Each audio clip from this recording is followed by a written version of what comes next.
선거법과는 정반대의 판결 어제 내려졌지요. 국민의힘에서는 이 위증교사 재판은 항소심에 가면 뒤집힐 거다 이런 기대를 밝히고 있습니다. 들어보시죠.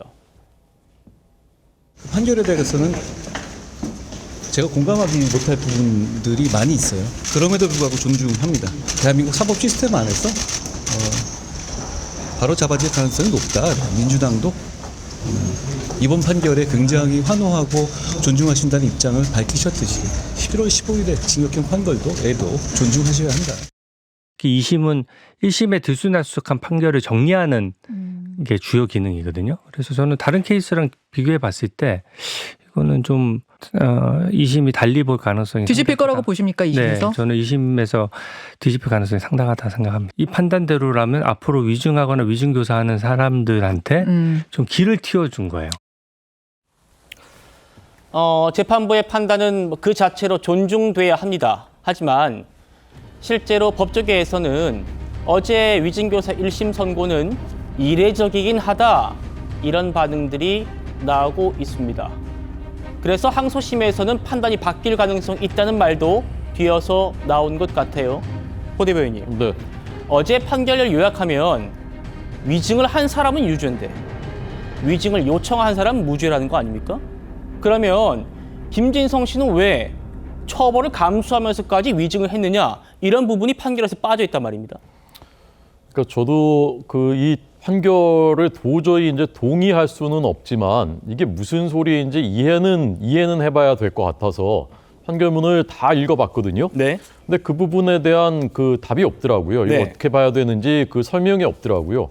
그리고 저는 이것이 약간 그 이재명 대표의 변호사들이 쓴 변론 요지서를 보는 것 같은 그런 좀 그 느낌이 개인적으로 들었습니다. 최대한 이재명 대표의 입장에서 좋게 긍정적으로 해석을 하려는 그런 해석이 판결문 전체에 저는 녹아 있다고 봤습니다. 이 30분 동안의 녹취 파일을 우리가 다 들어봤지 않습니까? 2018년 12월 22일과 24일에 보면 이재명 그 대표가 이제 여러 가지 수많은 얘기들을 이제 계속 하는데 30분에 걸쳐서 거의 본인이 다 얘기를 하는데 거기에 있는 많은 그 요구와 요청들을 다 빼고 마지막에 이 재판부는 24일 마지막 통화, 마지막 결론으로 얘기한 이재명 대표가 그럼 전체적인 분위기나 흐름이나 이런 걸 얘기해 주면 되지. 요 부분만 이재명 대표가 요구한 부분이라고 인정을 했더라고요. 예. 근데 앞부분도 엄청나게 많은 얘기를 했거든요. 그리고 텔레그램으로 변론 요지서까지 보내주었습니다. 근데 이런 부분들은 다 통상적인 방어권이라고 인정을 해요. 그리고 그거는 다 이제 그 김진성이 거기에 대해서는 뭐 답변이나 반응이 없으니까 거기에 대해서는 더 이상 요구하지 않았다. 이렇게 이제 받아주거든요. 그렇게 해석을 해주는 겁니다. 그러니까 그렇게 보고 나니 해석해 주고 나니까 김진성이 위증으로 인정된 내가 김병량 시장한테 KBS와 협의하고 있다는 얘기를 내가 김병량 시장에게 들었다. 이 부분은 위증이라고 판단했지만 이재명 대표가 그거를 요구한 적은 없지 않느냐. 이렇게 해석이 되는 거예요. 네. 그러니까 위증은 했는데 위증 교사는 안 했다. 그래서 마치 그 비유를 이렇게 하지 않습니까? 내가 A를 죽이라고 살인 교사를 했는데 이 사람이 B를 죽였어요. 그럼 B를 죽인 것에 대해서는 이 사람에 대해서는 살인 교사로 인정할 수 없다. 이런 그 논리거든요. 그러니까 이재명 대표가 그 얘기는 안 했는데 이렇게 얘기했으니까 그거는 이재명 대표 책임이 없다. 이런 논리더라고요.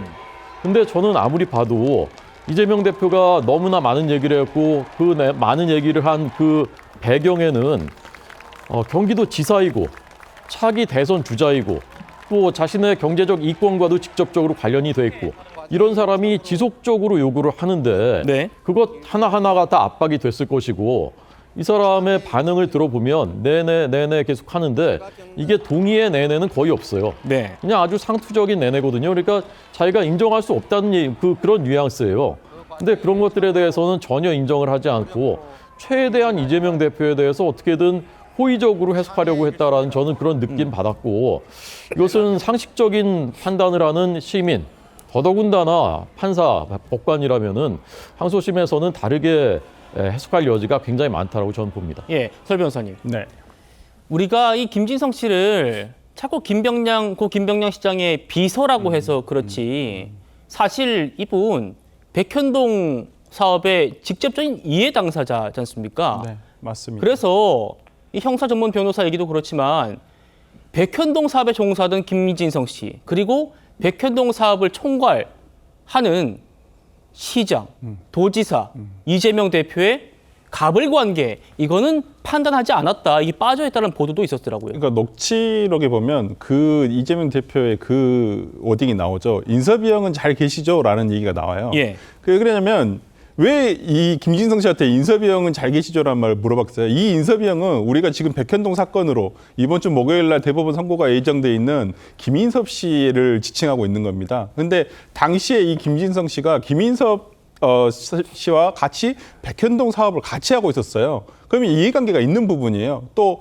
김인섭 씨는 소위 뭐 이재명 대표의 어떤 측근이라고 지금 알려져 있는 인물이기도 하고요.